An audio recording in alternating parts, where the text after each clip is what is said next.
All right.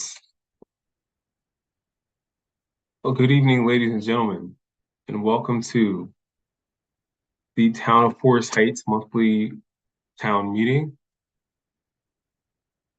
Today's date is January the 17th, 2024, and the time is now 8 p.m., and this meeting will come to order. Madam Clerk, please call the roll. Yes, sir.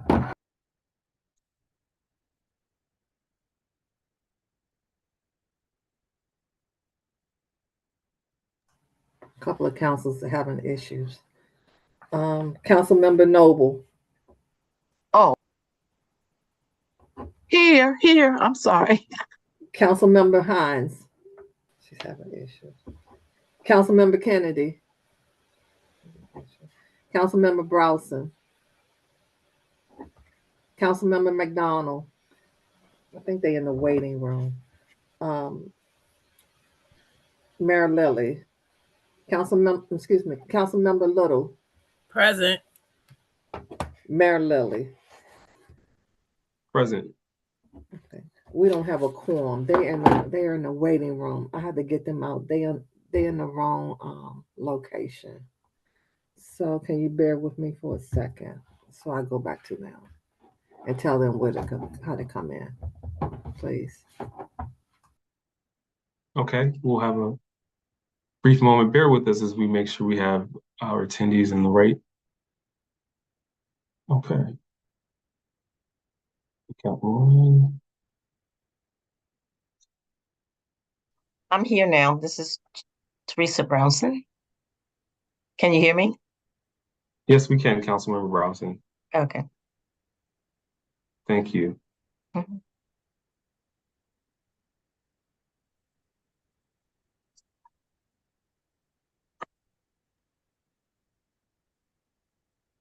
Councilmember Hines needs to accept the panelist option.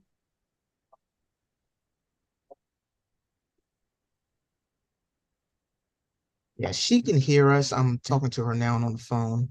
I get her to do that. Okay, we have Councilmember Hines.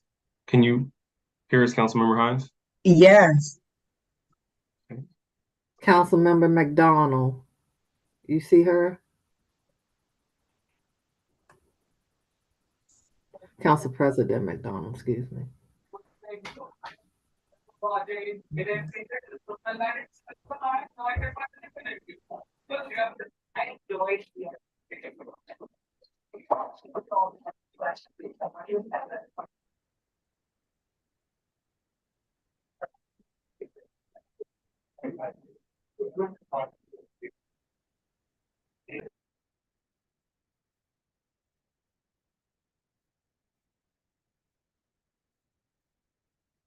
Okay, Madam Clerk, if you'd like to call the remaining members. Yes, sir. I will. Councilman Kennedy. Present. Okay. Thank you. Councilmember Hines. Present. Councilmember Browson. Here. Council President McDonald. Here. Okay. Mayor, we have a quorum. Thank you, Madam Clerk. At this time, we will now have a moment of silence, please.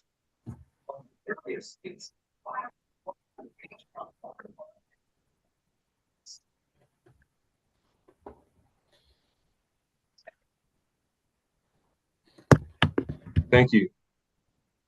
Next, we will have the Pledge of Allegiance to the flag of the United States of America.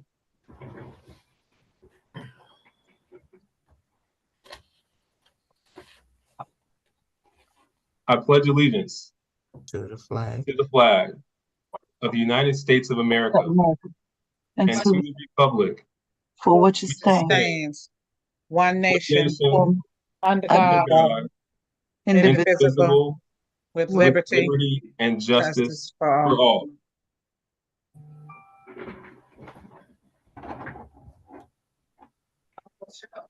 Next, we will have approval of the main agenda, which includes minutes from December 20th and January 8th.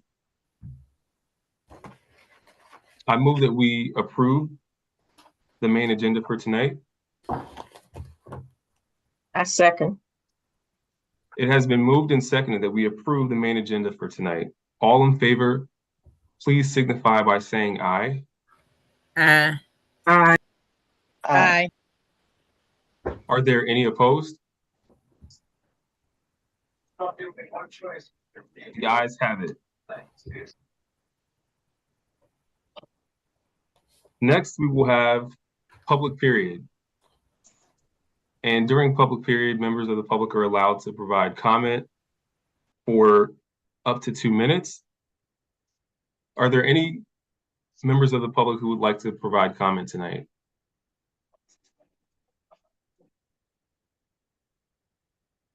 If so, please use the raise your hand function.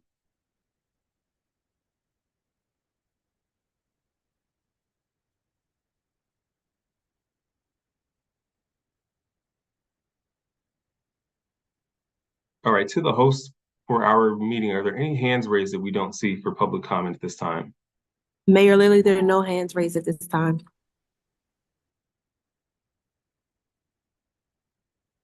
Okay, with that, public period is now closed. We'll have a second public period in the second half of the meeting. Next, we will have presentations. And first, we will have a presentation from employee Prince George's. And instead of Mr. Bernard Cam, we actually have Mr. Alonzo Washington from employee Prince George's to give us some information about a potential partnership for the town. Mr. Washington, are you there, sir? Yes, I'm here. Can you hear and see me, Mr. Mayor? Yes, we can. Thank you for being here. And it looks like you are the Director of Strategic Partnerships for employee Prince George's. Welcome to Foresights, and thank you for attending our meeting tonight. Hey, yep, absolutely. Happy to be here. So I understand you have a brief presentation and just some information to cover for the council and the general public tonight. Yes, yes, sir. If the host would allow me to share my screen, I can bring up a brief presentation for everyone and be able to share my presentation, if that's okay. And while that is happening, I'll just briefly introduce myself. Thank you very much. My name is Alonzo Washington. I am the Director of Strategic Partnerships here at Employee Prince George's, here in Great Prince George's County. I'm here today to talk to you a little bit about Employee Prince George's partnership and potential partnership with the town, and how we can work together to ensure your job seekers who are unemployed or underemployed receive the training and services that they need directly in your town, and how that can happen with the services that we offer here at Employee Prince George's. So now that my screen can be shared, I am going to share. Actually, I can share the PowerPoint. There we go. Can everybody see that? Mr. Mayor, can you see that? Yes, I can. Okay. Yes. Perfect. Thank you. Okay, well, I am excited to talk to you all today. I wanted to just briefly mention that I am going to be speaking on 3 topics. One is the American Job Center Community Network, but also the community networks, the American Job Center Community Network Job and Resource Labs. And then I'll talk a little bit about the Blueprint for Maryland's Future, hopefully all in under about 4 to 5 minutes of your time tonight. And I'll stop after that, Mr. Mayor. I saw your smile in agreement. So what I would say is that right now, the Prince George's County American Job Center Community Network is a collective of American Job Centers, community-based organizations, government agencies, and faith-based organizations housed at Employee Prince George's. Its purpose is to provide a full range of services connecting job seekers to training and employment opportunities in Prince George's County, Maryland.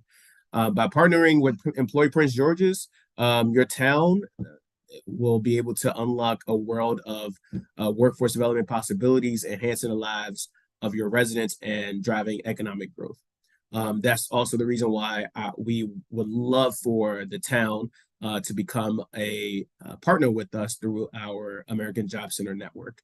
And you'll have access to all our services, and your town and your residents that you work for, that we all work for here in Prince George's County, will have direct access to the services that we offer here at Employee Prince George's. But now I want to talk to you a little bit about one of the programs that I work on directly, which is the American Job Center and the Community Network Jobs and Resource Labs. This is a lab that will be, we have currently we have four facilities within Prince George's County, or American Job centers within Prince George's County. We have one in Lanham, we have one in Suitland, we have the one in at the National Harbor, and we also have our premier site, our headquarters in Largo. The idea of having a American Job Center Community Network Jobs and Resource Labs is to work with all 27 of our municipalities in Prince George's County to be community access points to the services that we provide here at Employ Prince George's. And so what we would like to do is work directly with the town, and we would be able to provide state-of-the-art job and resource lab equipment. That's actually computers, printers, and we would outfit that center. It could be a very small office that will have up to 5 sets of computers that will be programmed to and configured to have all of Employ Prince George's technology within the center. And what that means to us is that we will provide job seekers and businesses access to over 4,000 free online training programs that will essentially enhance the skills and employability in a flexible and convenient way, so that they don't have to go to National Harbor, they don't have to go to Largo.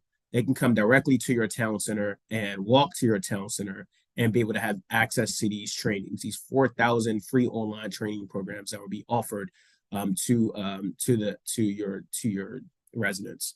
The education around this is so that job seekers gain access to scholarships for occupational skills training within Employ Prince George's 14 industry-specific programs, ensuring that career and advancement and education opportunities are available and at their fingertips directly in your town. We're willing to work directly with the town to make sure that we are, let me see if I can go to my next slide. We're willing to work with the town directly to make sure that we will pay. Actually, the Employ Prince George's is offering grants and opportunities to our municipalities to help actually pay for the installation of the computers, of the printer, of the signage that happens in there, with the support of the town itself. So we are excited and ecstatic to work with the town directly to make sure that we have these access points.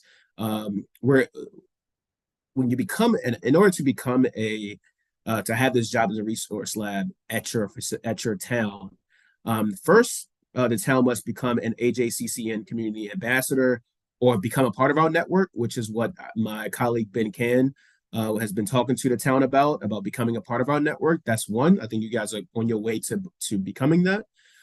Then we want to ensure you have available space to house the job and resource lab equipment within your town or wherever it could be. We have partnerships and working with other municipalities throughout the county. We're up to about 10 different municipalities that we're working with directly right now. And we will soon be opening up our first American Jobs and Resource Labs next month, which we're really excited about. The other point is that you will have to have access to broadband and technological services to seamlessly connect your residents to job opportunities. So we need the town to become a AJCCN Community Network ambassador. Then we want to make sure you have available space at your facility or a place within your town that you can partner with a church or a library or whomever to have this access point. And then at that location, you must have access to broadband and technological services within the town itself. We will train your staff to be able to be technical assistance advisors on the work that we offer and how to show your team, show your residents that are interested in it, how to navigate our community network and our services here. We'll do that free of charge. All this, everything what I'm saying to you is actually will be paid for by Employ Prince George's.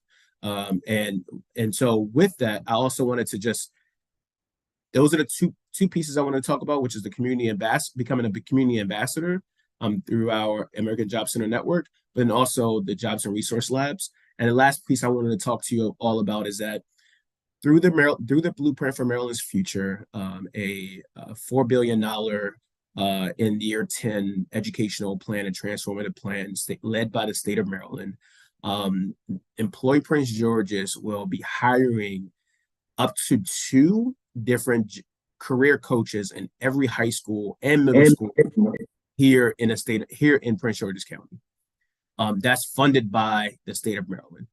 We will be hiring them. We will be training them, and what we need the support of the town is to be able to help us identify individuals that will be interested in becoming a career coach directly housed at each one of our middle schools or high schools where your students who live in your town attend or go to. And then we will also like your help in making sure that the school board as well as the superintendent know that this is something that we all want to see. We want to make sure our students, when they graduate from high school, they are career ready or college ready. Part of the Blueprint for Maryland's Future is ensuring there's 5 different aspects of the plan. One of them is ensuring that students leave public schools being career ready or college ready. Employ Prince George's is focused on the career ready piece. And so we need the help of the town in order to make sure that the school system knows that this is a priority for the town. It's a priority for the residents that live in your town. That they should leave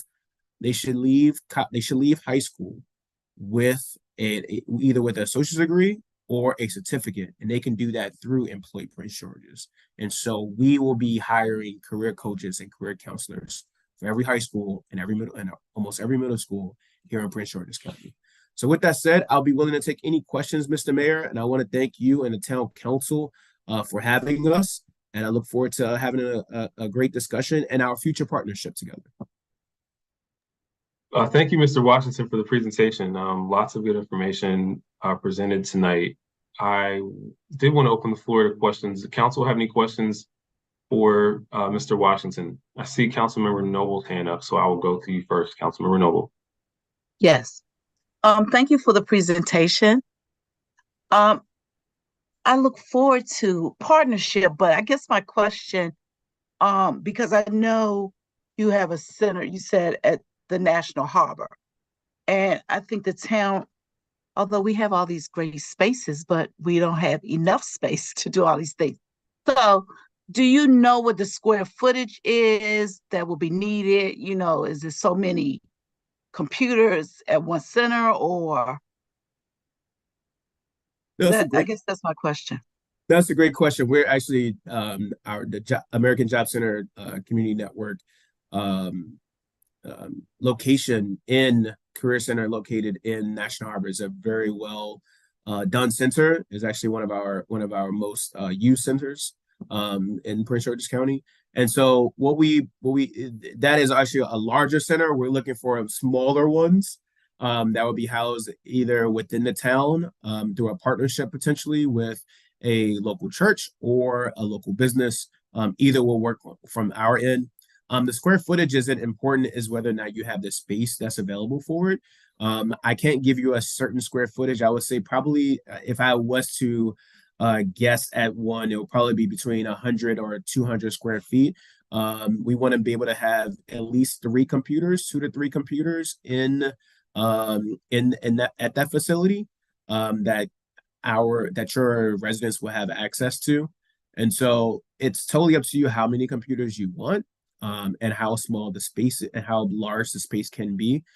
For instance, we are working with different municipalities where they are having up to 5 different computers housed in there at their facilities or through certain partnerships. Then we have municipalities where we're only offering 3 at their facility based on the availability of space. The space does have to be enclosed. We can work through that process. We will come visit you. We are your technical assistance advisors, so we would make sure that we walk you through the process and make sure the space is available or is suitable for our equipment. And obviously we're going to have to buy furniture, meaning we're going to have to buy the desk and the chairs that will be available for that space. Obviously, if the town has that available, perfect. But we're more than willing to work with you and the towns. I know municipalities that I've worked with recently, and within their own municipal building, they have no space. They're at the seams. They just can't. They can't do it at the space they're in. However, they do have another location that's within the town where it's actually more convenient to residents to walk to. And so we're working with them on that space and building out that space. And so there's options there. And so we're willing to work with the town to find what's best suitable for the residents and for the capacity of the town. Thank you. I just have one more piggyback on that. Have you established like time frame? Is it 9 to 4, or will the center establish its own time? Correct, the latter. So your center you will as a town would establish your own time that when it's available to your residents. There are some municipalities that want to do it on a reservation basis. And then there are some that will offer it, up to the time when the offices are available to them. So we're flexible and more than willing to work with you or your town manager to determine the best suitable times for you and your residents. Thank you. Appreciate it. Absolutely. Next, I'm going to go to Councilmember Brownson. I see your hand raised, and then I'll go to Councilmember Hines. Thank you. Thank you for coming in this presentation. My question is, you said that you may not have space in your town's municipal building. Have you had the occasion to have the center in a faith-based organization? And if so, how did that work, or how has that worked? Yes, so as I said, we haven't opened up our first one. This is our first year of initiating this program. This is our inaugural program, and so our first one will be coming soon in February, which we're really excited about. However, yes, to answer your question directly, we are working with a municipality that does not have space available, and their facility is kind of remote to their residents, and so they chose another location where their faith-based community partner has allowed space available for this facility, and so there's a three-tier partnership that will be there, where we will partner with the town and the town will partner with the church itself. And so because we're also a quasi-government organization, we will work directly with the town to provide the opportunities, the grants, and things of that nature. But the space itself will be an MOU between and any entity that's outside of the government inside of the governmental or municipal building or entity. They would enter into a separate agreement, separate from employee Prince George's. Thank you. Absolutely. Thank you, Councilmember Brownson. I'll go to Councilmember Hines, who has a question. Hey, good evening. My question, can you hear me? Yes. Okay, my question is, I'm disabled. I'm visually impaired. I didn't hear you speak up on handicap or, You want to ask me a question, or you want me to just answer that directly on just?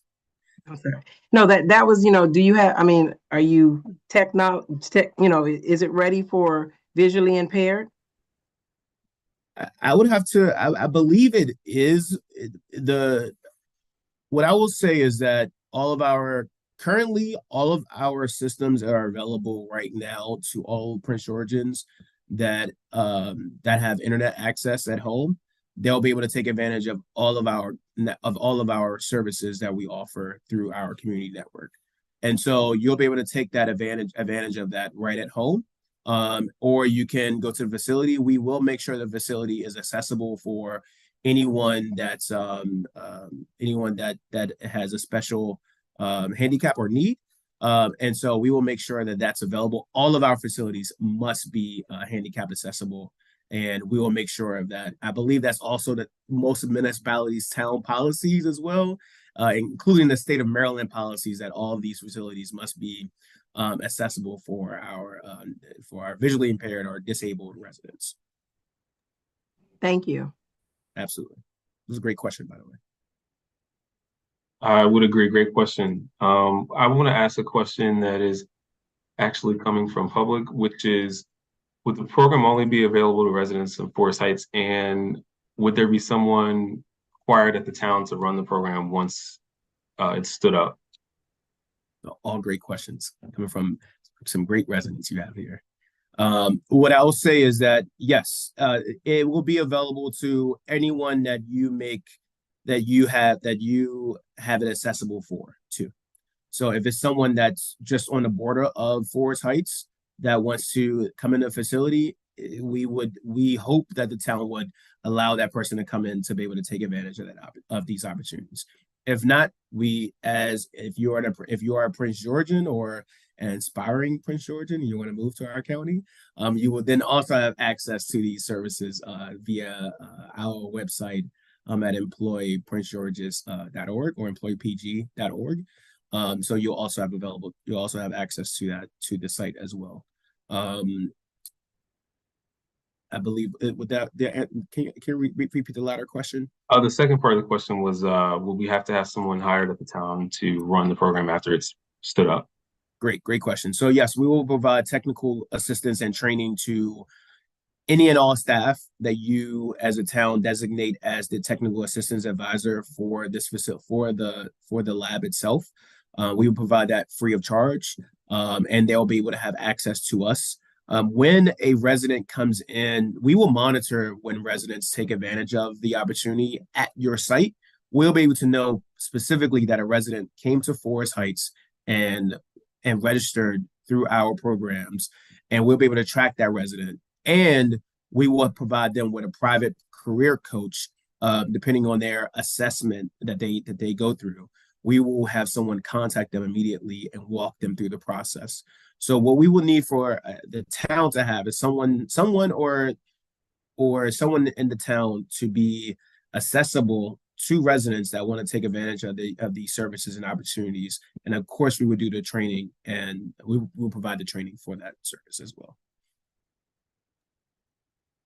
Okay, thank you for answering that. I have a question, one more, which was, if we initially begin as only an information sharing partner, can we later at another time upgrade our membership if we want to take advantage and be an access point?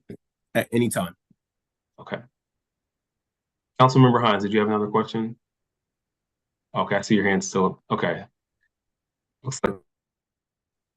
Well, Mr. Washington, we really appreciate you being here tonight, and it sounds like the town is very interested in taking part. I'm sorry, my hand is up. President, yeah. My hand is up. Okay, Council President McDonald, my apologies. I didn't see your hand there. How you doing, Mr. Washington? Thank you for coming out. I have a couple questions. One is, how is it determined between the career and college? That's determined by the student, obviously, when they decide whether they want to pursue a career, a CTE program, and go into the job workforce, or if they want to pursue college, meaning they want to apply for an associate's degree at our Prince George's Community College for an associate's degree, or if they want to go to a four-year institution. So that's totally up to the student themselves, what career path they decide on, or what path they decide on themselves. So does that include any kind of like vocational training? I'm just curious as to what would be those career opportunities. Yes, so yeah, absolutely. So currently a part of the Blueprint for Wellness Future is to improve and make more accessible the CTE programs that are currently offered throughout Prince George's County and throughout the state of Maryland to students in Prince George's County. And that's one part of it. The other part is to track with these career coaches. This will be the first time the state has ever done this. This is brand new.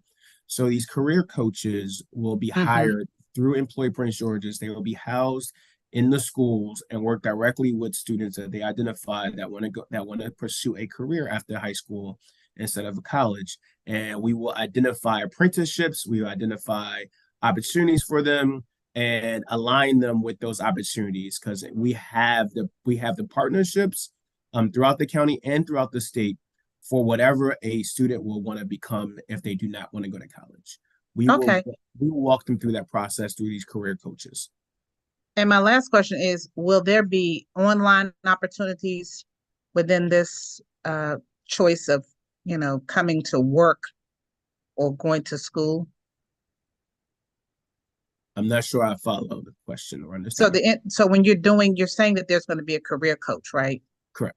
So the career coach, when working with the individual, with the opportunities that they're looking for, will they be online opportunities, or they would have to be all in-person opportunities, No, great whether it's question. career or college? Correct, absolutely. So yes, there'll be both. It'll be virtual or in person, and depends on the availability of the program. Though I would say that.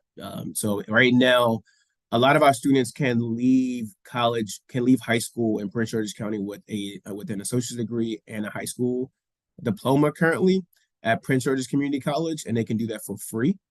They can also leave with a CTE program. They also leave being ready or being introduced to a CTE program through apprenticeships and be ready for apprenticeships once they're ready to leave high school.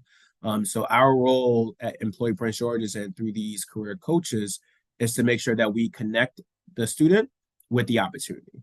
So we're going to make sure that we identify the needs of that student, what their goals are and aspirations are, and that career coach is going to work directly with them to identify what programs will be most suited for them and walk them through that process. And we will track every part of that process with them, and so that the public also knows the benefit of this program and why we should continue the program too. And I'll be remiss if I didn't repeat that we need the help of Forest Heights Town Council and Mayor to really get the word out about these positions that are available, because we're seeking to hire. This is potentially up to 60 positions that we're looking to hire for career coaches. And so if you know someone in the field of career counseling or career coaching, we would love to have them hired under Employ Prince George's. And also we want to send a message to our school system that this is really important, and they should open the doors to Employ Prince George's to make sure that they're a partnership with us so that we can have access to the students and be able to provide the services that's necessary for them so they can receive a world-class education and opportunities once they leave the classroom. Sounds good. Thank you. Thank you, Council President, and thank you, Mr. Washington, for your answering all of our questions and for the very thorough presentation. Sounds like there's a wealth of opportunities for us to help connect residents and students and those who have already graduated with. And so we actually have the agreement as something that we'll discuss a little later in our meeting. So please tell Mr. Bernard Cam we thank him for connecting you with us so we could learn more about the program, and we look forward to how we can work together in the future, very near future. Absolutely. Thank you, everybody. I hope you all have a great night and have a great meeting as well. Thank you. Thank you. Thank you.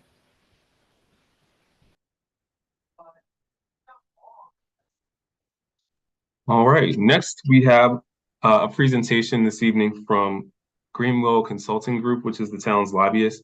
They have an update on a local impact funding bill, which is currently in the state Senate and would potentially affect Forest Heights in a positive way.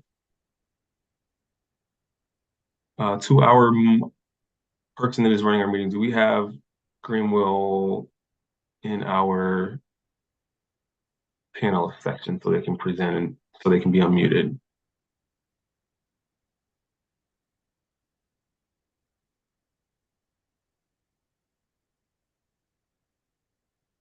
Bear with us just a moment.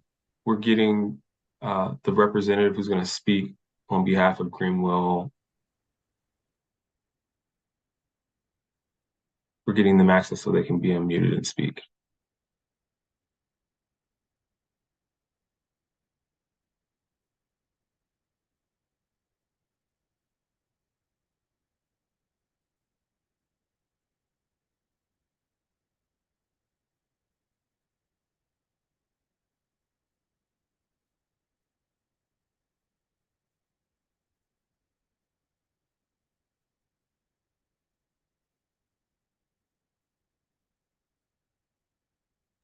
Yes, he has to accept the host, so he should do that.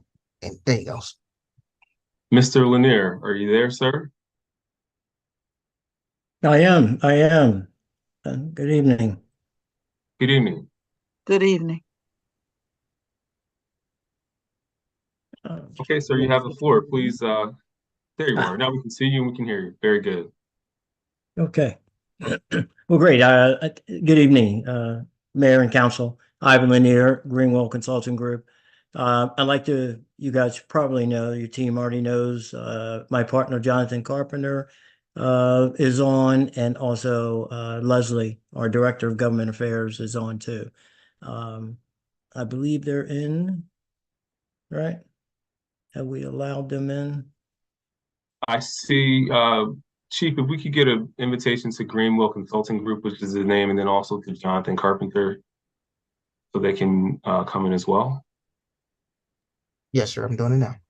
Thank you. Great, great, great.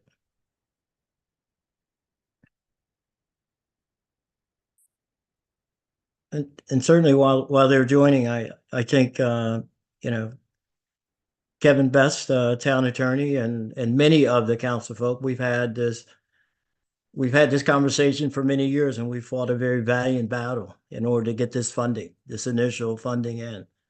I think Leslie's joining now, and I'll turn it over. You have my partner, Jonathan Carpenter, here. But I'll just say a few words, and certainly the history of, with the town of Forest Heights and advocating for this funding has been going on for quite some time.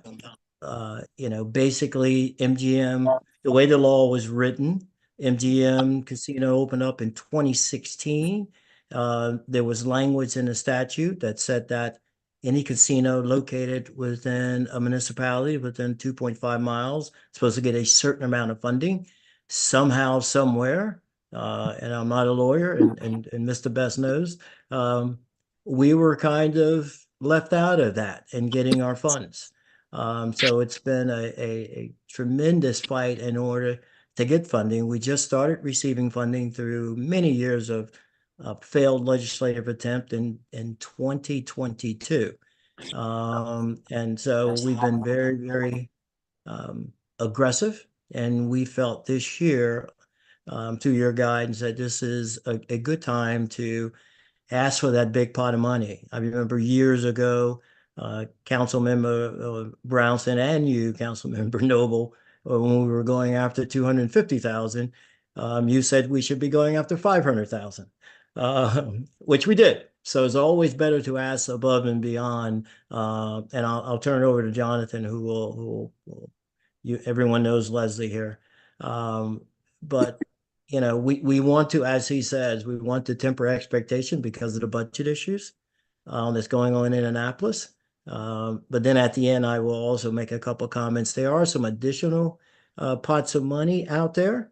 We certainly know that out of that fund, $1 million goes to goes to Prince George's County to help in police efforts through the county police around Rosecroft Raceway. And I've always felt that $1 million should be coming towards the town of Forest Heights, because Rosecroft was in a market to be sold. So I don't see the need of that $1 million. That was something that was put in there, 10 years ago. So that is an additional pot of money that we're going to be talking about with Senator Muse. With that, let me turn it over to Jonathan Carpenter. Good evening, Mayor and Council. It's been a pleasure working with you. This is, as Ivan has said, this is something that we feel strongly about. MGM has, over the years now, steadily increased in their revenue, being one of the top casinos, and not just on the East Coast, but in the country. And so it's only right that Forest Heights, being the municipality that is affected the most, should increase their revenue, the impact fees for what you do as a community, and all the new things that come with that growth, right? The residents that come through there, the traffic that comes through there, everything, the infrastructure is tapped. So, Mayor, we have been working closely with you and talking about tomorrow, how important it is to show up, how important it is to get this message across, because I think we'll have sympathetic ears when folks hear about the amount of revenue that's coming into that casino. And repeatedly, year in and year out, while things may have been the state's in a structural deficit, MGM certainly is not in a structural deficit, right? And so I think it's the perfect and the right time to ask for that increase in funding. And so we are there. We're with you. We look forward to your testimony. And anything that we can do, we continue to provide those talking points and anything we can do to help. But make no mistake about it. Do not let the legislature off the hook, because you deserve what you deserve. And so therefore, please ask. It's not over once we have the hearing. A lot of times folks walk away. You have I always call it your 2 minutes of fame, right? But that's not the heavy lifting. The 2 minutes of fame is not the heavy lifting. We'll talk about a letter writing campaign that I'd like for the residents to get involved with, Mayor, and we'll work with you on that. Put together some letters, and we need to hit the legislature. We need to hit the committee and let them know that Forest Heights deserves this, and that the casino should increase that fee. You're deserving of it. So we want to work with you after the hearing, right? That's when we'll make also the most impact, because we can't let them off the hook. I'll let Leslie talk a little bit more about the bill, but I tell you, it's been a journey. Just listening in the background and chatter, right? Anytime, again, we as a community ask for what's rightfully ours, then we get all this pushback. And I think this is the time for Forest Heights to stand up and say, no, this is not right. Let's make it right and increase those funds for us. So Leslie. Thank you, Jonathan. Good evening, Mayor and Council. Again, thank you for letting us come today. Just wanted to add, the great thing about this funding, if we increase it, it's not going to just go to one thing. You all will be able to use it for community engagement, public safety, road improvements, and those are just to name a few. So this will be very beneficial for the economic development here and the growth. Even if the deadline to testify for tomorrow is over, but I still encourage you, if you can come in and support the mayor and the senator, come in tomorrow. Just sitting there can make a big difference. And like Jonathan said, this is only the first half of the battle. Once we get it through the Senate, we still have to go over to the House. So now we do have some more time to prepare for that, get more people, start getting those letters in, because it is going to be a fight with that deficit. So I really just want to encourage you to, in any way that you can, come in and support this. It goes a long way. So we're here to help you. We're here to draft any testimony and anything we can do to help make this easier. That's what we're here for. So again, just wanted to encourage you, because this could be some great funding for the town. Thank you, Greenville East Representative Mr. Lanier, Mr. Carpenter, and Ms. Feliz. And just to put a wrapper around this for residents who are in the meeting and may not be fully aware, and even council who are on the meeting and not just need to catch up. Currently, the town is receiving, I believe, $125,000 a year in local impact funding fees from MGM Casino, which is less than 2 miles away from our locality. It's really more like 1.5 miles. State Senator, after visiting the town and physically seeing the condition of some of our roadways and some of the challenges we're dealing with, and then also some of the things we're trying to aspirationally do to help residents, submitted a bill in the Senate that would increase our funding per year to $1 million. And so that's why Greenville is presenting and just stressing some of the importance of getting this across the line. And council member who've been on the council for a while have been there in the fight many years before. And so we're trying to make a large push this year, since I believe it's the calculation for how much revenue gets distributed as local impact grant funding is being reconsidered this year. Is that correct, Leslie? Yes, correct. So that's just to bring everyone up to speed. So Greenville, we thank you for your presentation and your comments tonight. I'm going to open it up to council. Does council have any questions for Greenville as they're here tonight?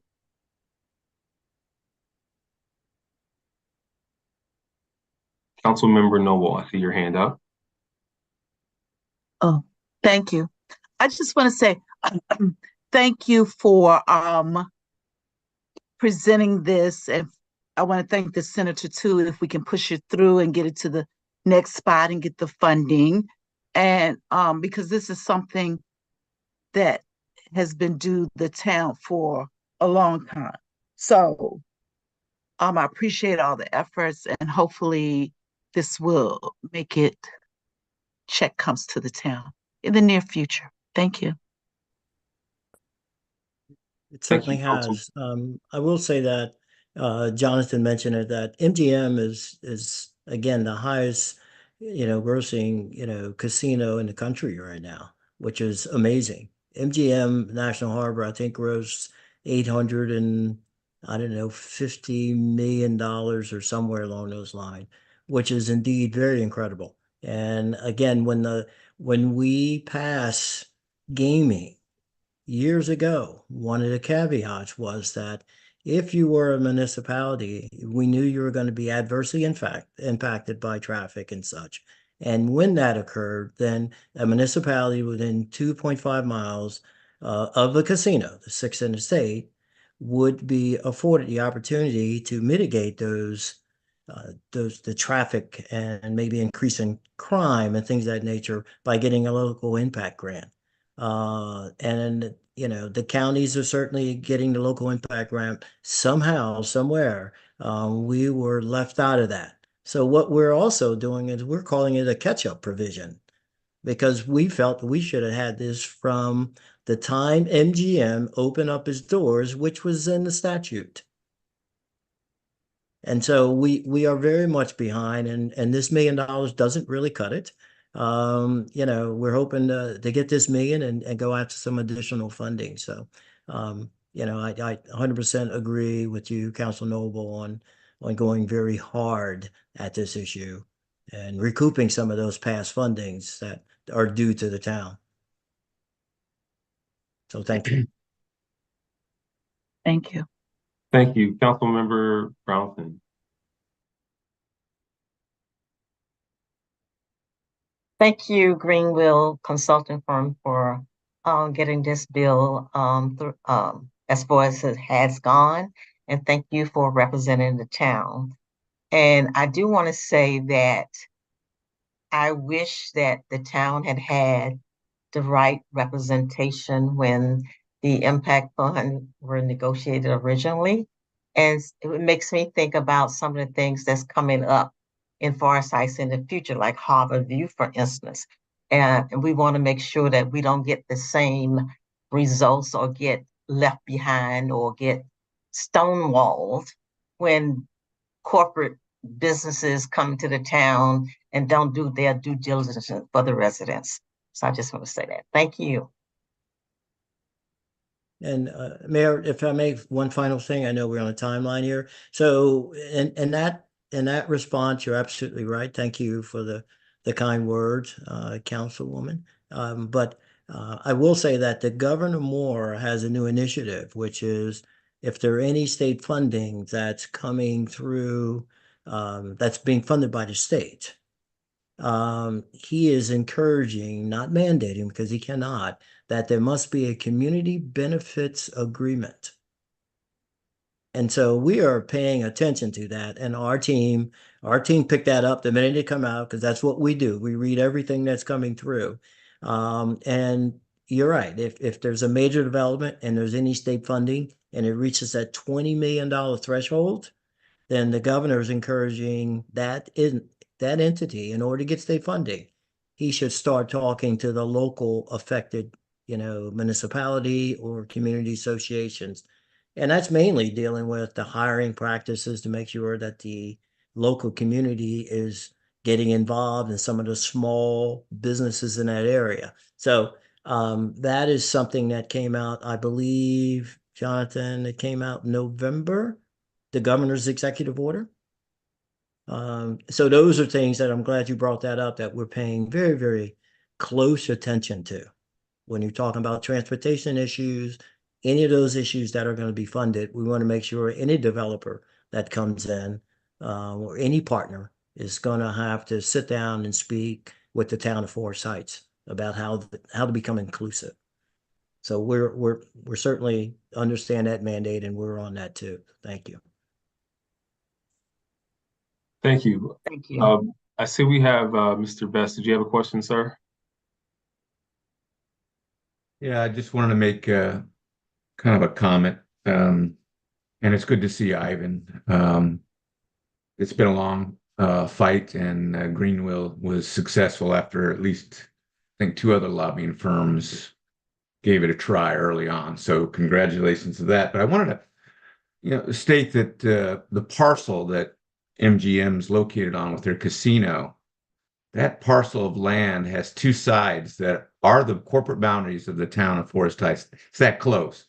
So it's less than 100 yards from Forest Heights, technically its corporate boundaries, to the front door of MGM. And also I wanted to say this idea that was Forest Heights was lagging behind in obtaining the impact fee when other communities, particularly municipalities, I know town of Berlin on the Eastern Shore near a casino there, the city of Cumberland, they had their impact fees a good 2 or 3 years before Forest Heights got its.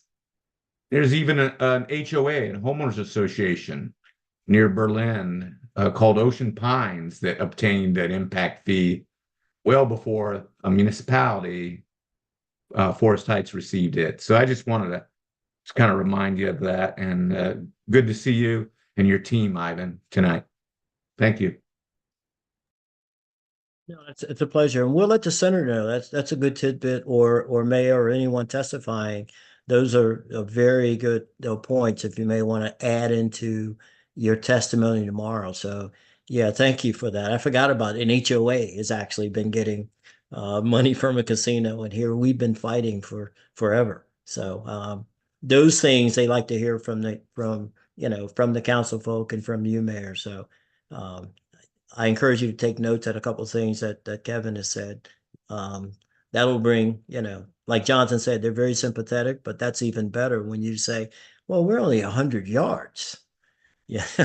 And why shouldn't we? So it's a different legislature now that were denying us. So I think they're very open to righting some past wrongs, in my opinion. So thank you.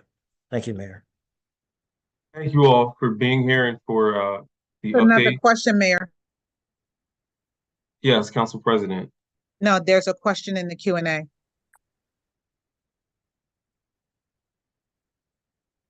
I see. A clarifying question. And I'm going to actually pass this to Ivan, since you have the most history with this. Could you explain the reason why MGM is supplying this funding, or why this funding is being supplied to the town, and why it should be raised? And to the resident that asked, I want to just make sure this is something that MGM pays out as an impact fee to communities that are located within the immediate area of the casino. And Mr. Lanier, if you could just provide comment on why this is requested. Go ahead, Jonathan. Sorry. So similar to any community benefits agreement, when you have a major project or a corporation that comes into the boundaries, as this law says, of that community, technically we used to call this being a good corporate citizen, where you would give back to the community that you are infringing upon or laying down stakes and becoming a corporate partner. And so it is good business practice, and it's also great business practice for the communities that take in these major type of projects. And so similar again to a community benefits agreement, essentially what it is that corporate entity, because it is now affecting that community, that they would give back. And especially in a case where the corporate entity is actually a revenue generating corporation, right? For-profit businesses don't do it if they're not going to make profits. And so it's only right that communities, and in the past, communities have not known about community benefits agreement And we got a history of this, again, not just in Maryland, but across the country, where corporations have not taken care of the communities in which they are incorporated, or where they do business at, where the residents work there, don't make the wages that they should. The corporations make billions in profits, and the people that are affected most get no benefits from it. And so that's what you have in this type of local impact fund. Thank you, Mr. Carpenter. Thank you, Greenwell's team.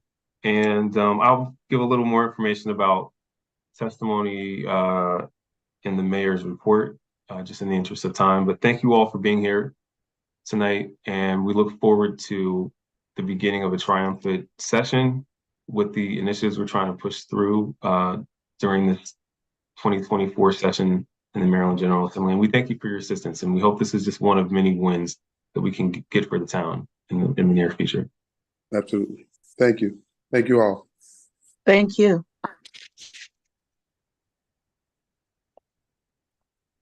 Okay, next we will move into council member and mayor's reports, and we will begin with Ward 1. And I will toss this first to Council Member Little.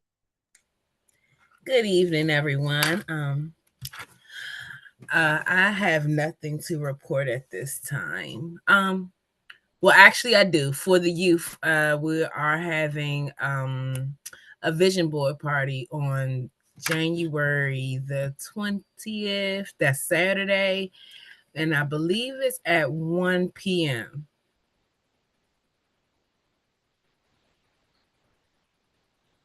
Give us that date and time one more time. That's January 20th at 1 p.m. So that's this Saturday. This coming Saturday is for the youth, the kids. Keith Holland has more information on it, but to my knowledge, it's at 1 o'clock on Saturday. Okay. Thank you, Council Member Little. Council President McDonald. I have nothing to report.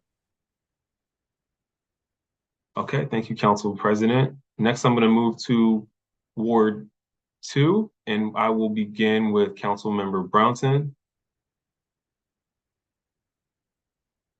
Thank you.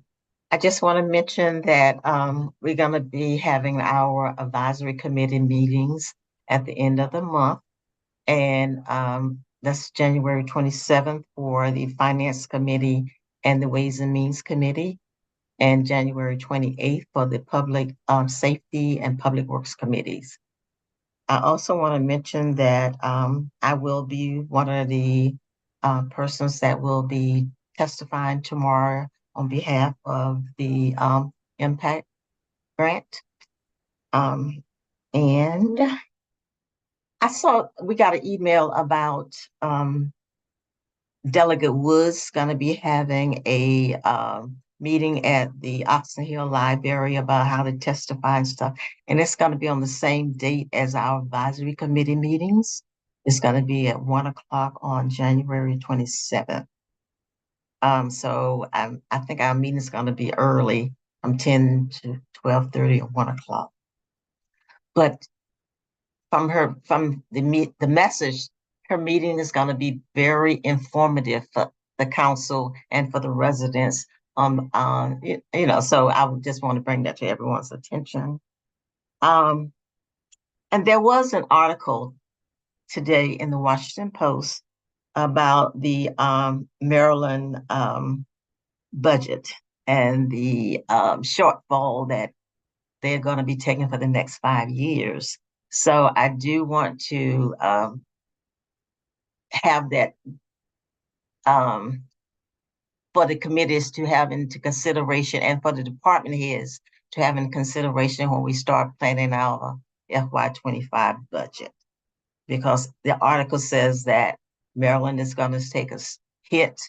All the counties and municipalities will be taking a hit. So if the department heads will start looking at ways now where they can streamline their budget that they propose to the council for FY25. That's all I have. Great updates, Councilmember Brownson. Looking forward to your testimony tomorrow. Thank you. Next, I'll move to Councilmember Kennedy. That was really good information that you brought forward, Councilwoman Brownson. I'm glad that we have the team that we have in place now to continue moving the town forward. So I do appreciate everyone that's going to be lobbying for and fighting for any types of monetary income that the town can receive that truthfully, as stated, we should have always gotten. So thank you, everyone.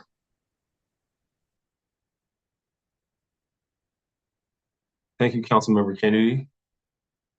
Next, I'll go to Ward 3 and begin with Councilmember Hines. Good evening. First, I would like to say that everyone knows that it snowed.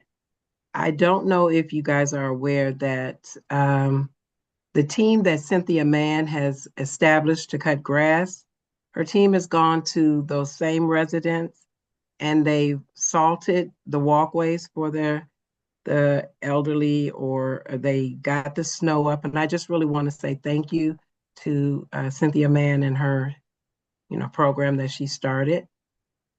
Also, I think I want to talk about I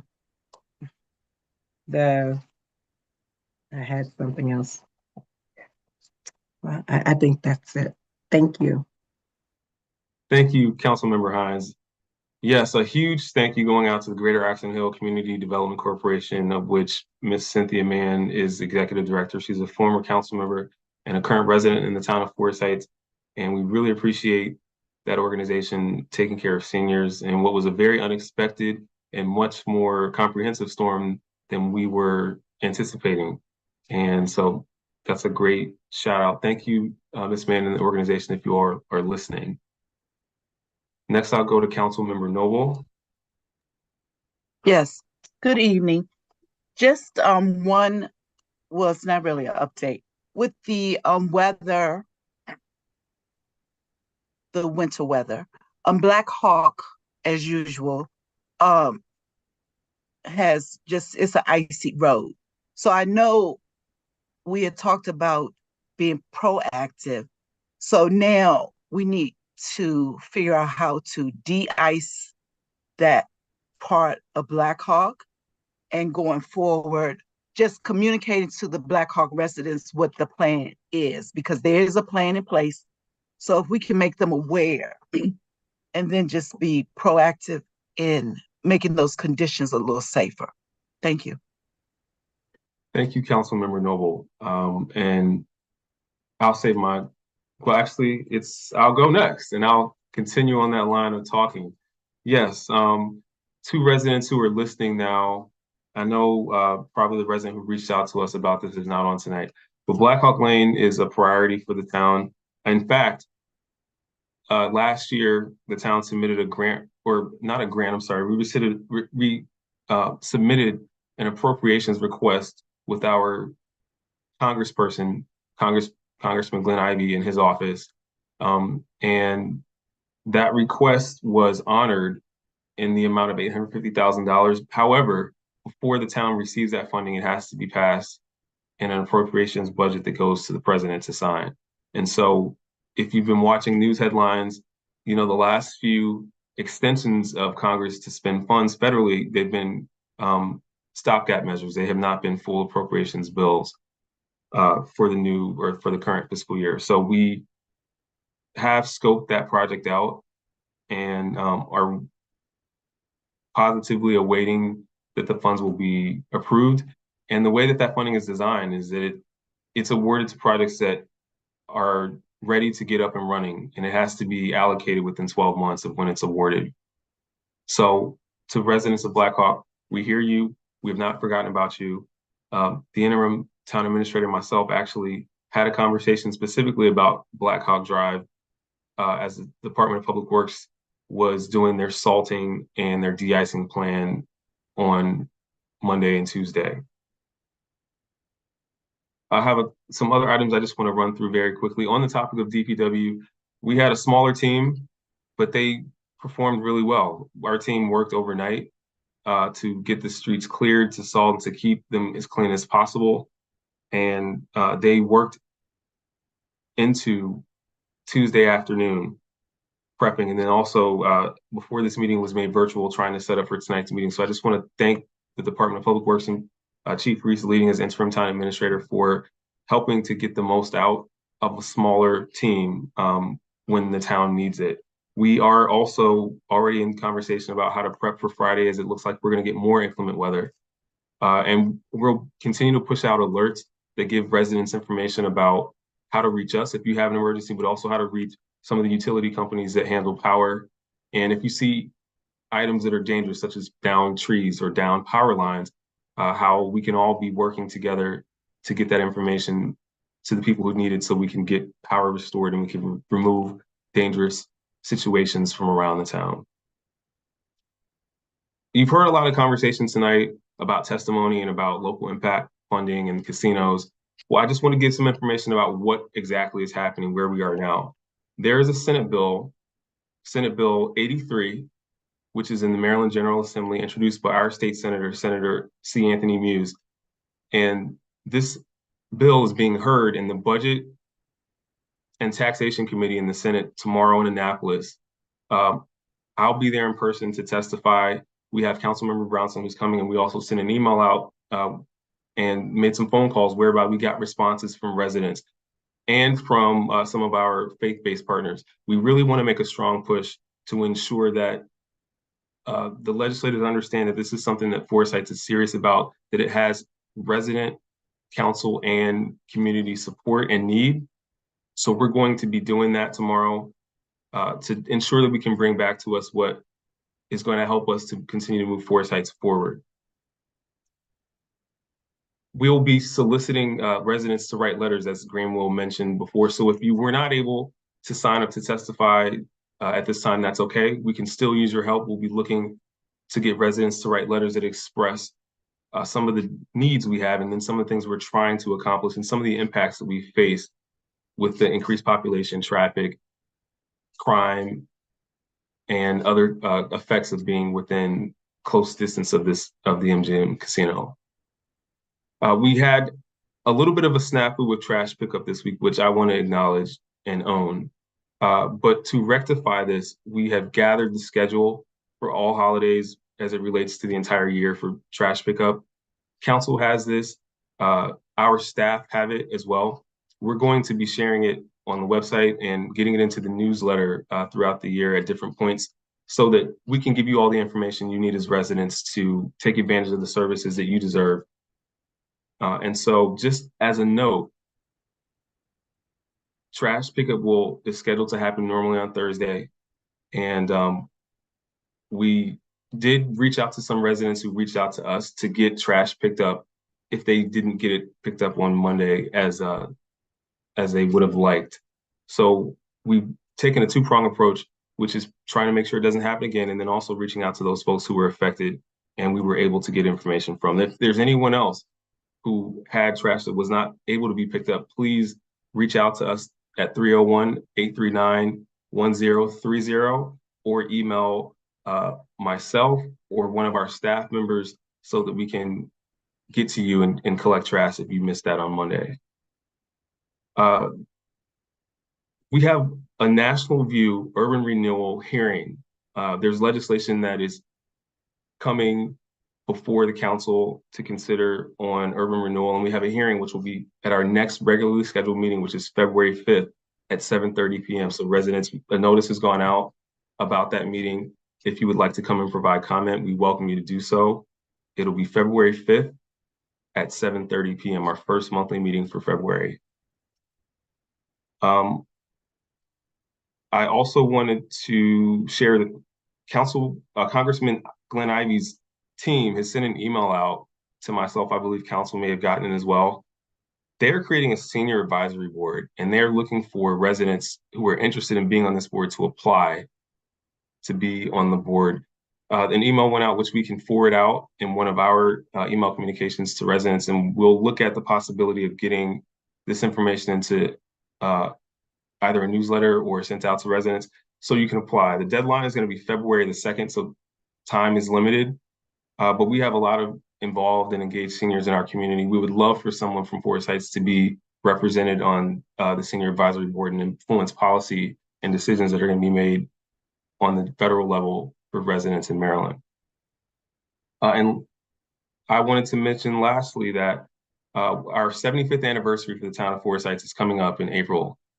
April 19th is the actual incorporation date, and our large celebration is going to be on April the 20th. So very close to finalizing and naming a committee that will help to work on the 75th anniversary celebration. We've already sent out the save the date in the last 2 newsletters. So if you haven't, please save the dates. April 19th will be a small gathering during the day for residents. And then there'll be a celebration on April the 20th that we're looking forward to and we want residents to partake in as we celebrate moving into a new chapter in the town. And with that, that concludes my comments for this evening. And thank you, council members, for all of your useful and important updates. If there's any of that information that you've mentioned that can be sent out, please forward it to the interim town administrator, the clerk, so we can get that out to residents in multiple channels.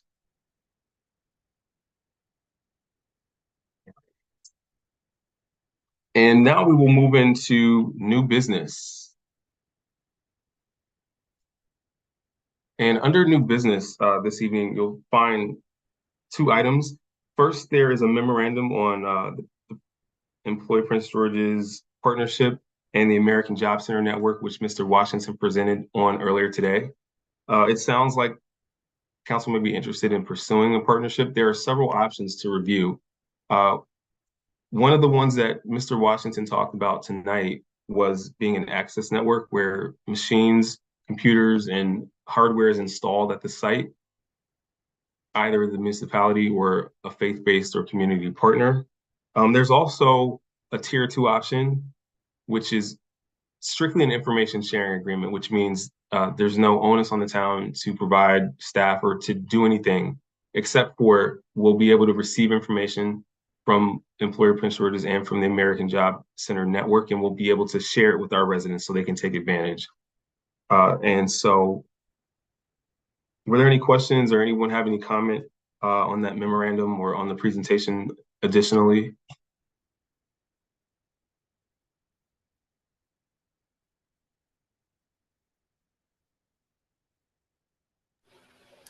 Oh, sorry, didn't need to raise my hand.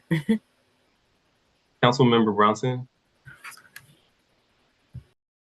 Yes, we're just getting the memorandum, so you don't necessarily want us to do anything with it tonight, correct? Well, you can take a look at it between now and the next meeting and maybe gather some thoughts about which tier it might be helpful for the town to consider pursuing initially. Okay, thank you. Thank you, Councilmember Brownson. Councilmember Noble? Yes. On this, I had the same sentiments as Councilmember Brownson. But right now, just thinking about the town, unless we engage some faith-based, the town, I would just say we don't have the space. So we could be the information, we could agree to that and then develop, because I think that was one of your questions with Mr. Washington. Thank you. Thank you, Councilmember Noble. Councilmember Little, were you there we go. Councilmember Little. Hey, so I just wanted to add that Employ Prince George's is also close to my heart, and I wanted to just let you guys know that they do offer a lot of good programs, such as for veterans. We also have programs for our elderly that are looking for work, called the Encore program. The youth programs, Keys is for our out-of-school youth, and YCC is for our in-school youth. We also have programs for re-entering citizens. So there are a plethora of good programs are available. So I would love for us to at least be a resource or a place where people can pick up information on these wonderful programs that are available for Prince George's County residents, especially for our youth, because a lot of these trainers, occupational skills trainers and work experience programs that we have are excellent career path for those who aren't wanting to go to college or who need their GEDs. They also assist with that. So I definitely feel like we should consider making us as at least a resource point for them if we don't decide to be a complete access point. That's all. Thank you, Councilmember Little. Good to know that they've got, wasn't aware that there were opportunities for veterans and seniors through the program or reentry. So also they have, sorry to cut you off. They also have programs for veteran spouses. So like, you know, if your wife, veteran's wife need work, that's a newer program that's also being offered. Thank you, Councilmember Little. Okay. Well, I think any other thoughts from council? I believe we might be looking at information is probably that's a very safe bet to get our foot in the door without too much of an uplift and also without delaying. That will give us an opportunity to start, you know, very quickly and start seeing some of the benefits and passing them on to residents. So if there are any opposed, you can let us know, but I think maybe we'll try to pull something together and have before council at the next meeting on information. All right. Next we have update on newsletter print options. At the end of the last meeting, I distributed samples of newsletter printouts from other organizations and municipalities. Not in Maryland, these would be in other areas of the country that are done by LPI or Liturgical Publishing Incorporated. And wanted to get some feedback on what council thought, if this is a direction we might want to consider going in to print our newsletter, as it includes ads from the community as a component. And it also removes the cost. With this LPI partnership, the newsletter will be done by the town using LPI software if we choose, or we can use our own software. It would be sent to LPI to print and then we'd be delivered to the town for us to distribute, but there would be no cost involved. Is there any council member comment, feedback? I see Councilmember Noble. Is that your hand up, Councilmember Noble? Yes. Just one question. Where's LPI? Are they local or? No, they're not local. No, I believe they're located in. I believe it's in the Northeast, either New Jersey or Massachusetts. So, how would they get the newsletters to the town? I mean, what would their turnaround be? Would it just be in a print? I mean, the document, or would it be? They're printing it too. They print it so it's delivered it's delivered to us ready to deliver, and it's usually a 3 to 5 day turnaround after they receive the final version. Oh, thank you. Yes, you're welcome. The corporate office is in Wisconsin. Thank you, Council President. So, question. Okay. Go ahead, Councilmember Kennedy. So I believe I talked to them at MML, and so what they're offering to do, or what the way they're going to work, is they're going to, I guess, try and get businesses to advertise in the newsletter also. What happens if they can't generate enough revenue from businesses to support this?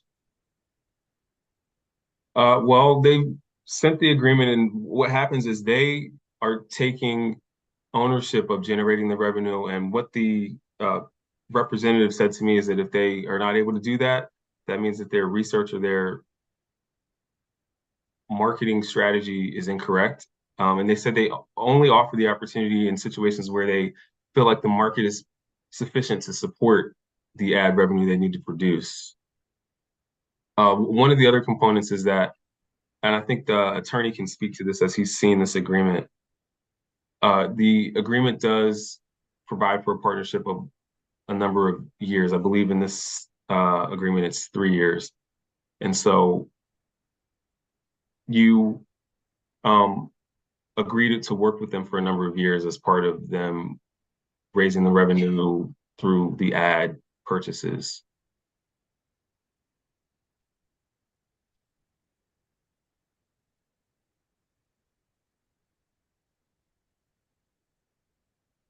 That answer your question, Councilmember Kennedy? Sort of, yes. So I'm assuming there's got to be some type of clause to get out of this contract, or is this ironclad 3 years? Mr. Best, could you provide comment on that, sir? I have to look it up. I see many contracts, and it's been months since I've seen this Yes. one. So I have it in my computer. I can look it up if you like. Yes, that would be great. I'll go to Councilmember Brownson while you're looking that up. Yes, my question is, I know they're gonna generate ads. In the contract, is there a certain amount of pages that will be ad fields and a certain amount of pages that would be information filled? Yes, in the contract, it calls for what would amount to 3 pages for ads. And in the contract that or in the agreement that we have so far, it's calling for, I believe it's 17 pages. Let me pull this up total. Give me just one moment, council member.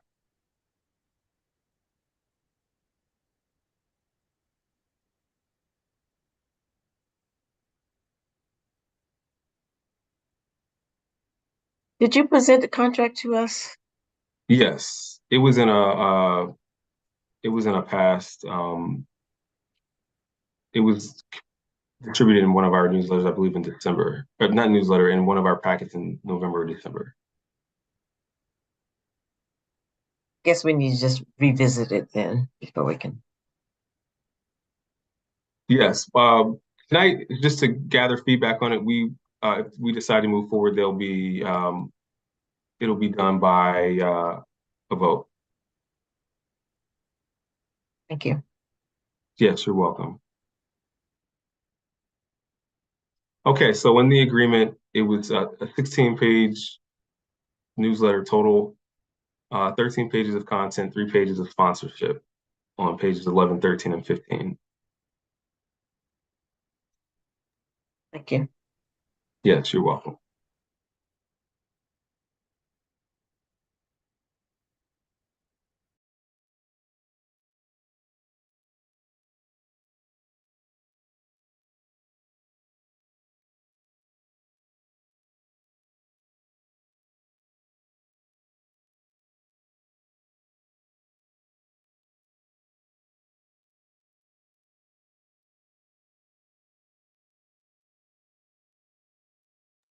Council President McDonald has a hand up.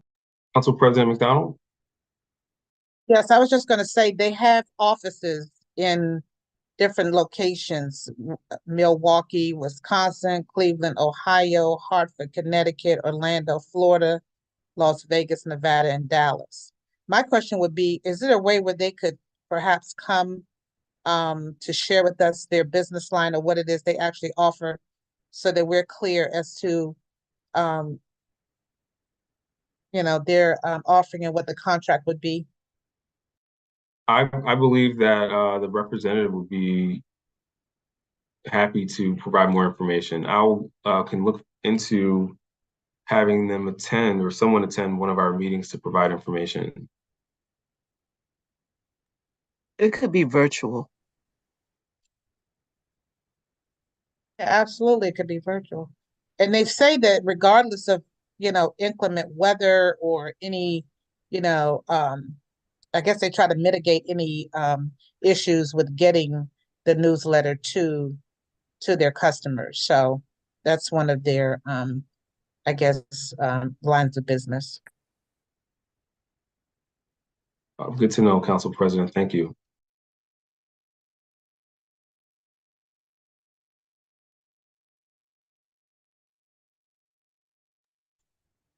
Well, I think in the interest of time, and Mr. Best, I know it's been a while since we've looked at this agreement. If we, maybe this is a question we can get answered at a later time if it's going to take too much more time. Well, I found an email where I made 4 comments on this contract, Mr. Mayor. Yes, sir. And the first one was that it has a 5-year term and does not have a termination for convenience provision.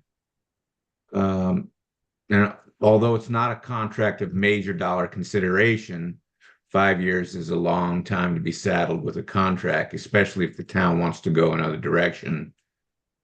And the provider has the right to terminate at will, but not the customer, which is kind of a bit lopsided, I think. Secondly, I said the quid pro quo, giving something for something in return, is free services for the newsletter in exchange for advertising revenue on 3 pages of the town's newsletter. The assignment is the revenue from ads, but the 25 pages of advertising, what is to be advertised, is up to the provider, not the town. What if the town objects to the advertisement or content of the advertisement and deems it to be too controversial or appropriate, is what I wrote in October.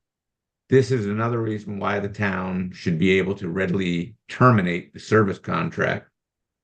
Then I said in comment 3, the town agrees to provide a vendor list for purposes of allowing distribution of content and soliciting advertising. I would advise that each town vendor be allowed to consent in writing to placement on a shared vendor list given to this company. And there are also concerns with preserving privacy of personal information about residents and public employees, but that holds true even now without the service. The exclusive use, and this is my last comment, the exclusive use of the provider's services gave me pause for concern at the time, because the town should be able to print and distribute in-house special editions, its own accessory or ancillary newsletter if it wished to do so, and it shouldn't have exclusive rights to publish newsletter in the town held by this one company, was my comment. So I don't know, the latest edition of your contract, this was way back in October that I made these comments, that maybe it's been changed and I haven't reviewed it, but those were the comments I made, Mr. Mayor. Yes, thank you, Mr. Best. And I think I'm looking through a thread. I did send over some comments, and I think there's an agreement where they'll do 3 years instead of 5. But I still think once we get the representatives to come, we can get some of the other questions answered, such as what happens in the event of us wanting to terminate, and the process for getting ads approved, and the like. The vendor list doesn't have to be provided if the town doesn't feel comfortable. They ask for it because most businesses like to advertise with the town, but they said it's not absolutely required. They can get the list on their own and are comfortable with whatever council decides. But I think on the question of the printing of the newsletter, exclusive printing, what I was told was that if we want to print a version of our newsletter that doesn't have ads in it, we can do that. If we print one that has the ads in it, that's where the question comes into play, since they have a proprietary function there. And in the conversation, it was very much accommodating. But like I said, I think it's a good point to have the representative come and answer some of the more specific questions that council has for this agreement. Thank you, sir. Any other questions or comment from council this time?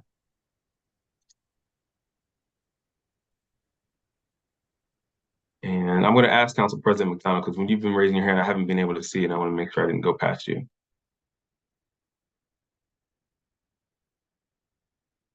No, I'm fine, thank you. Okay. Very well. Okay, at this time, is there any other new business?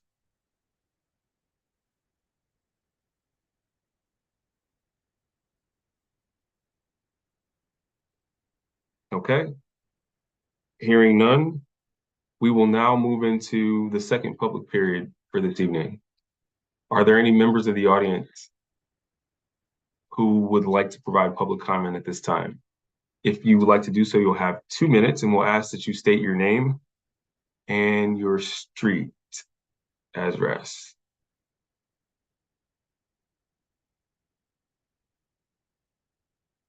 And you can, I'm sorry, raise your hand if you would like to speak during public period, and we will be able to notate you that way. Or if you want to put a question, mention in the chat. I'm not sure if folks can raise their hand. I just want to make sure you have multiple options. To the folks running our meeting tonight, are there any hands raised from attendees at this time? Mayor, we had one question from it was dismissed, but Camille Stevens wanted to know if the town could revert back to having trash pickup on both sides on the same day.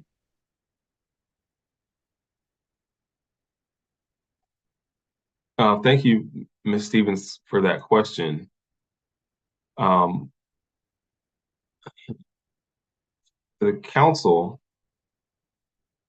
we are in a season where we are looking at contracts that the town has and getting a compiled list of all of those contracts and when they expire. And I think it could be pressuring upon us to try to solve the trash issue by making it less complicated. Right now, there's a lot to consider. And maybe this is a good time to see what the cost difference is and what the impacts will be if we're able to get consistent pickup on one day. We're not promising that we'll do that, but we probably would like to look into it just to make sure it's not a possibility. And if it is, what would it require? What impacts does it have financially and otherwise? So to respond to that, Ms. Stevens, thanks for the question. We will look into it. It has happened in the past. As we're reviewing the agreements, if this agreement is up, this is something that we can look into. And in some of the committees we have, Public Works and Finance, we can determine what the impact would be. So thank you for the question. Councilmember Noble, I see that your hand is raised. Yes, I just had a question. Residents were getting into the meetings by using a phone as opposed to signing in. Is that option no longer available? The phone number where they could dial in and hear the meetings? Interim County Administrator Chief Reese, could you speak on that really quickly, sir? Absolutely. So in the past, that is correct. When we went to webinar, they did take the phone, but as of this meeting, when we did advertise that we were going to have it virtually, we did include the phone number as well. So for the upcoming meetings, the phone number will be included, and all of the upcoming flyers will be updated as well. So the text alert, they can just click in, get all the information from there. But to answer your question, yes, it will be included. Okay, I appreciate it, because many residents just dial in. Thank you. Thank you, Councilmember Noble. Okay, well, at this time, public period is now closed.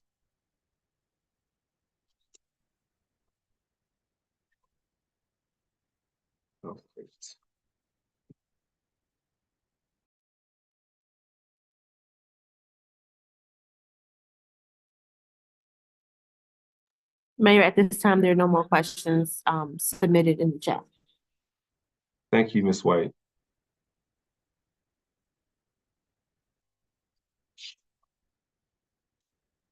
At this time, I move that we go into closed session. And this is under the general provisions of Article subsection 3-305 for the state of Maryland. And this is to discuss two items. The first is to consult with counsel to obtain legal advice, which is reason 7. And the reason for this closed session discussion of topic is to receive advice from the town attorney regarding litigation. And then the second reason is reason 8, or the second exception is reason 8, which is to consult with staff, consultants, or other individuals about pending or potential litigation. And the reason is to consult with the attorney regarding strategy in connection with a specific pending litigation item.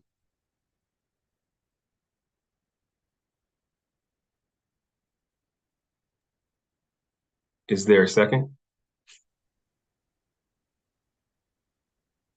Second.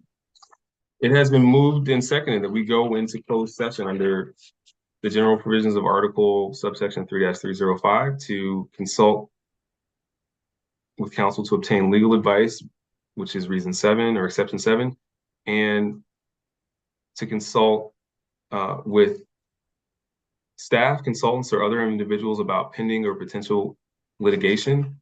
This is to receive advice from the attorney on this litigation and to consult with our attorney on strategy in connection with specific pending litigation. Madam Clerk, please call the roll. Yes, sir.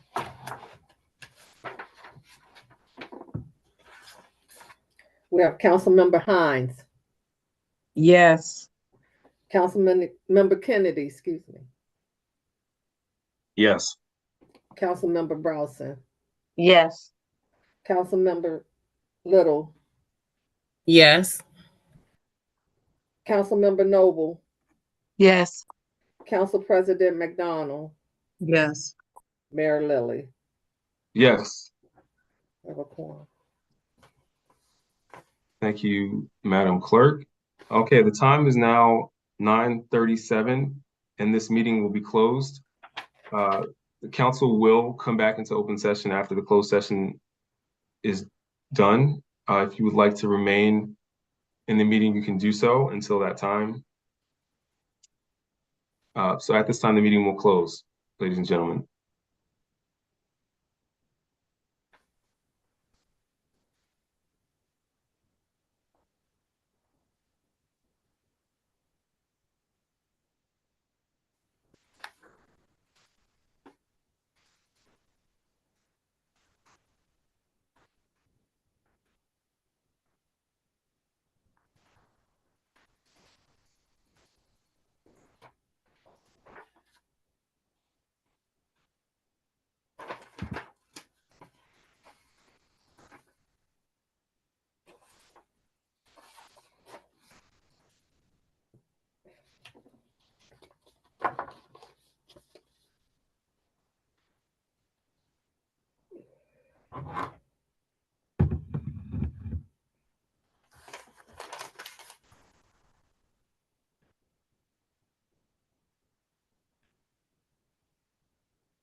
At this time, can we pause the recording, and do we need to be moved into a breakout group?